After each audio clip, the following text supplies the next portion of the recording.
Ben annemi çok özledim babaanne. Arayın o zaman kızım. Anne sizi çok özledik. Gelin artık deyin. Hadi kızım. Adem abinizi bekletmeyin. Tamam. স্বাগতম প্রিয় দর্শকবৃন্দ, আজকের এই ভিডিওতে আমরা আপনাদের নিয়ে যাচ্ছি তুরস্কের টেলিভিশন জগতের এক অনন্য সফরে, যেখানে আধুনিক জীবনের জটিলতা, জীবনের অটুট বন্ধন, ভালোবাসার তীব্রতা এবং সমাজের নানা স্তরের মানুষের জীবনগাথা একত্রিত হয়েছে। Orang itu telah mengancam asistenku. Dia mengirim surat kontak dan berkata kalau dia tidak mau menandatanganinya. তুরস্কের শীর্ষ 7টি আধুনিক টিভি সিরিজ, যা শুধুমাত্র তুরস্কের দর্শকদের হৃদয় জয় করেনি, বরং সারা বিশ্বে কোটি কোটি মানুষের ড্রয়িং রুমে স্থান করে নিয়েছে। এই সিরিজগুলোতে আপনি পাবেন আধুনিক জীবনের নানান দিকের চিত্রায়ন, পরিবারের অটুট বন্ধন এবং সম্পর্কের গভীরতা, ভালোবাসার তীব্রতা এবং সম্পর্কের জটিলতা, এবং সমাজের নানা স্তরের মানুষের জীবনযাত্রার বাস্তব চিত্র। প্রতিটি সিরিজের গল্প, চরিত্র এবং তাদের অভিনয় আপনাকে মুগ্ধ করবে। তাই আর দেরি না করে চলুন শুরু করি আমাদের এই সফর, যেখানে আমরা জানব এই সিরিজগুলোর পেছনের গল্প, তাদের অভিনেতা অভিনেত্রী, দর্শক প্রিয়তা এবং কিছু মজাদার অজানা তথ্য।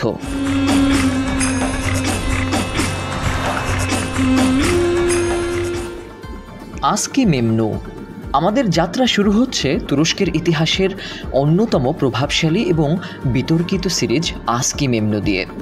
এই সিরিজে প্রধান দুটি চরিত্রে অসাধারণ অভিনয় করেছেন তুরস্কের হ্যান্ডসাম হ্যাং কিভাঞ্চ তাতলিতুগ এবং প্রতিভাবান অভিনেত্রী বেরেনসাত।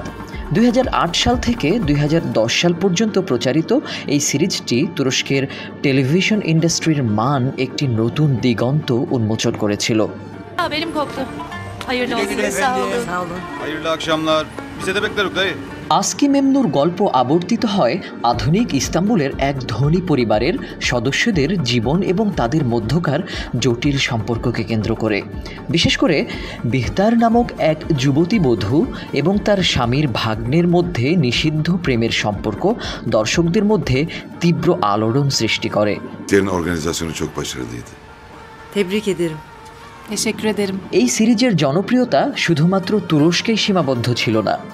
মধ্যপ্রাচ্য, ইউরোপ এবং এশিয়ার বহু দেশে এটি ডাবিং এবং সাবটাইটেলের মাধ্যমে পৌঁছে যায় এবং ব্যাপক দর্শকপ্রিয়তা লাভ করে। কিভাঞ্চ তাতলিতুগ এবং বেরেনসাতের অনবদ্য অভিনয় এবং তাদের মধ্যকার রসায়ন ছিল এই সিরিজের প্রধান আকর্ষণ। Şampanya ile devam edelim bence. জানেন কি, আজকি মেমনুর প্রতিটি পর্ব নির্মাণ করতে প্রায় 2,50,000 মার্কিন ডলার খরচ হয়েছিল। সেই সময়ের তুর্কি টেলিভিশনের জন্য এটি একটি বিশাল বাজেট ছিল। তবে এর ফলস্বরূপ আমরা পেয়েছি উন্নত মানের নির্মাণশৈলী এবং অসাধারণ অভিনয়। একটি মজার তথ্য হলো, এই সিরিজের শেষ পর্বটি তুরস্কের টেলিভিশনের ইতিহাসে সর্বোচ্চ দর্শক সংখ্যা রেকর্ড করেছিল।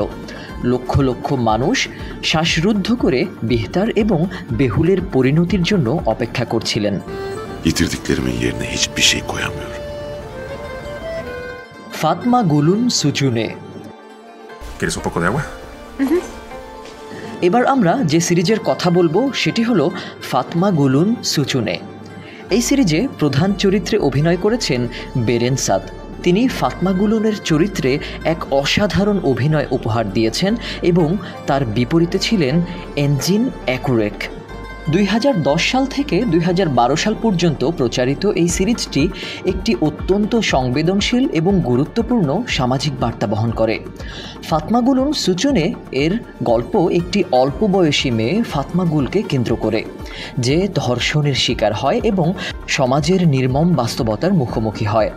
সিরিজটি ধর্ষণের শিকার হওয়া নারীদের মানসিক এবং সামাজিক সংগ্রাম এবং ন্যায় বিচার পাওয়ার জন্য তাদের লড়াইকে অত্যন্ত শক্তিশালীভাবে তুলে ধরেছে।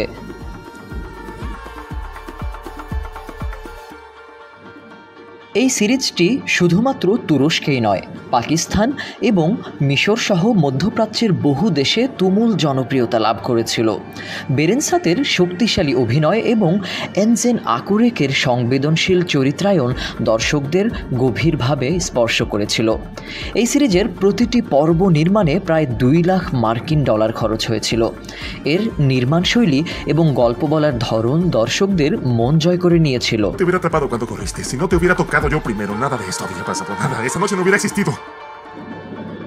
এক্ষেত্রে একটি উল্লেখযোগ্য ফান ফ্যাক্ট হল ফাতমা গুলুন সুচুনে সিরিজটি তুরস্কের ধর্ষণের আইন সংস্কারের ক্ষেত্রে একটি গুরুত্বপূর্ণ ভূমিকা পালন করেছিল বলে মনে করা হয়। সিরিজটি সমাজে ব্যাপক সচেতনতা সৃষ্টি করে এবং ভিকটিমদের প্রতি সহানুভূতি বাড়াতে সাহায্য করে।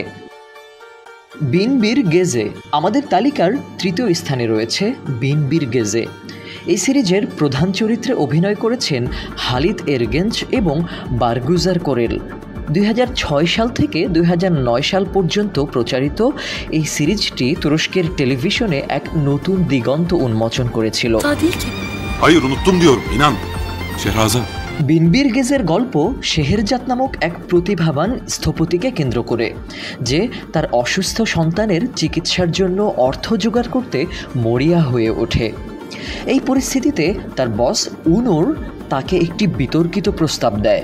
এই সিরিজটি শুধুমাত্র তুরস্কেই নয়, মিশর, পাকিস্তান, আর্জেন্টিনা সহ বিশ্বের বহু দেশে প্রচারিত হয়েছে এবং ব্যাপক জনপ্রিয়তা লাভ করেছে। হালিদ এরগেঞ্চ এবং বারগুজার কোরেলের অসাধারণ অভিনয় এবং তাদের মধ্যকার প্রেম দর্শকদের মুগ্ধ করেছিল। এই সিরিজের প্রতিটি পর্ব নির্মাণে প্রায় $1,50,000 খরচ হয়েছিল।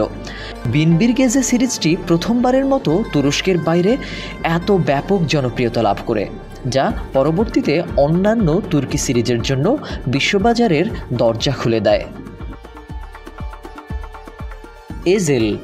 এজেল সিরিজটি 2009 সাল থেকে 2011 সাল পর্যন্ত প্রচারিত এবং এটি একটি আধুনিক প্রতিশোধের গল্প। এই সিরিজে প্রধান চরিত্রে অভিনয় করেছেন তুরস্কের সুদর্শন অভিনেতা কেনান ইমিরজালিউলো এবং প্রতিভাবান অভিনেত্রী জানসু ডেরে। এজেল এর গল্প ওমের নামক এক যুবকের জীবনকে কেন্দ্র করে, যাকে তার কাছের বন্ধু এবং প্রেমিকা বিশ্বাসঘাতকতা করে এবং সে মিথ্যা অভিযোগে কারাবন্দী হয়।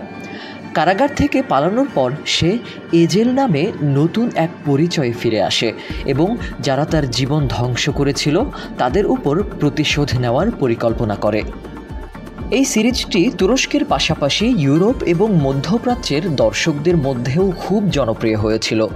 কেনান ইমিরজালিউলুর শক্তিশালী অভিনয় এবং সিরিজের অপ্রত্যাশিত মোড় দর্শকদের শেষ পর্যন্ত ধরে রেখেছিল।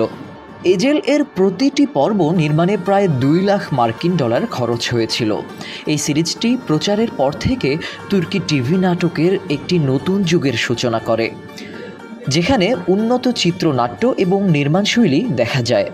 একটি মজার তথ্য হলো এজেল সিরিজটি বিশ্বখ্যাত উপন্যাস the count of Monte Cristo থেকে অনুপ্রাণিত।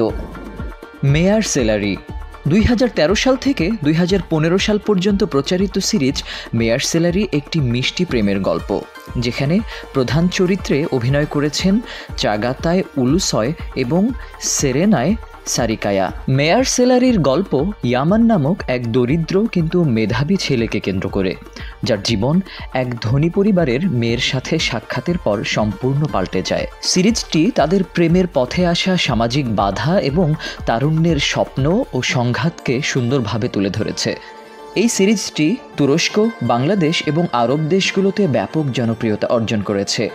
চাগাতায় উলুসয় এবং সেরেনায় সারিকায়ার নতুন প্রজন্মের কাছে খুব দ্রুত পরিচিতি লাভ করে। মেয়ার সেলারির প্রতিটি পর্ব নির্মাণে প্রায় $1,00,000 খরচ হয়েছিল। এই সিরিজটি সারা বিশ্বে এমন একাধিক দেশে জনপ্রিয় হয়েছিল যেখানে তুর্কি সিরিজগুলো একেবারেই নতুন ছিল, বিশেষ করে লাতিন আমেরিকায়। কারাদায়ী কারাদাই সিরিজে প্রধান চরিত্রে অভিনয় করেছেন আবারও সেই দুই জনপ্রিয় জুটি কেনান ইমিরজালিউলু এবং বারগুজার কোরেল। 2012 সাল থেকে 2015 সাল পর্যন্ত প্রচারিত এই সিরিজটি তুরস্কের অন্যতম সেরা ক্রাইম ড্রামা সিরিজ হিসেবে বিবেচিত হয়। কারাদাইয়ের গল্প 1970-এর দশকের ইস্তাম্বুলের প্রেক্ষাপটে নির্মিত, যেখানে মাহির নামক এক সাধারণ যুবক তার বাবাকে মিথ্যা খুনের অভিযোগ থেকে বাঁচানোর জন্য এক কঠিন লড়াইয়ে নামে। এই সময় তার পরিচয় হয় সুন্দরী আইনজীবী ফেরিদের সাথে এবং তাদের মধ্যে এক গভীর প্রেমের সম্পর্ক গড়ে ওঠে। এই সিরিজটি তুরস্ক এবং আরব দেশগুলোতে বিশাল জনপ্রিয়তা অর্জন করেছে। কেনান এমিরজালিউলুর শক্তিশালী অভিনয় এবং বারগুজার কোরেলের দৃঢ়চেতা চরিত্র দর্শকদের মুগ্ধ করেছিল। কারাদাইয়ের প্রতিটি পর্ব নির্মাণে প্রায় $250,000 মার্কিন খরচ হয়েছিল। এই সিরিজটি তুর্কি ইতিহাসের অন্যতম সেরা ড্রামা সিরিজ হিসেবে পরিগণিত হয়। কুর্টলার ভাদিসি তুরস্কের একটি কাল্ট ক্লাসিক মাফিয়া সিরিজ, যা 2003 সাল থেকে 2005 সাল পর্যন্ত প্রচারিত হয়েছিল।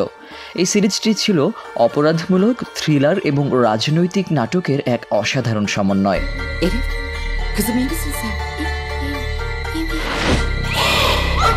কুর্তলার ভাদিসির গল্প পোলাত আলেমদার নামক এক রহস্যময় গোয়েন্দাকে কেন্দ্র করে, যে তুরস্কের আন্ডারওয়ার্ল্ডে প্রবেশ করে এবং সেখানকার অন্ধকার জগতের মুখোশ উন্মোচন করে। এই সিরিজটি তুরস্ক ছাড়াও বিভিন্ন আরব দেশ এবং ইরানেও প্রচারিত হয়েছিল এবং ব্যাপক জনপ্রিয়তা লাভ করেছিল। নেজাতি শাসমাজের আইকনিক চরিত্র পোলাত আলেমদার দর্শকদের মধ্যে আজও খুব জনপ্রিয়। কুর্টলার ভাদিসির প্রতিটি পর্ব নির্মাণে প্রায় $3 লাখ মার্কিন খরচ হয়েছিল। এই সিরিজের চরিত্রগুলো তুরস্কের টেলিভিশন ইতিহাসের অন্যতম আইকনিক চরিত্র হয়ে দাঁড়ায়।